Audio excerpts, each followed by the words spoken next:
morning, and thank you for joining our daily outlook. And today we'll cover the changes in the dollar-yen pair, where we'll be sharing insights from our trading desk. The dollar-yen pair has lost 0.4% in the last session. The ultimate oscillator has transitioned sharply into the negative area. Bitcoin has fallen 14.8% in the last two sessions. The ultimate oscillator has shifted into the oversold area. The price of gold has added 2.1% in the last three sessions. The CCI plunged into the negative area. The price of crude oil has fallen 0.2% in the last session. The stochastic RSI shifted sharply into the neutral area. Thank you for sharing with us. Now let's hear from our news department.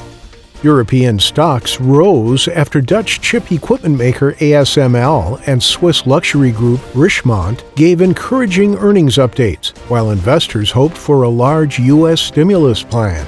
BlackRock Inc. is adding Bitcoin futures as an eligible investment to two funds, the first time the money manager is offering clients exposure to cryptocurrency.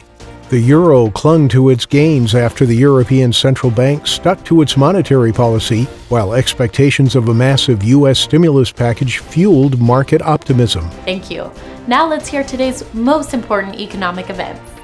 Japan's Jibun Bank Manufacturing PMI will be released at 0:30 GMT, the U.S. Market Manufacturing PMI at 14:45 GMT, the UK's retail sales at 700 GMT.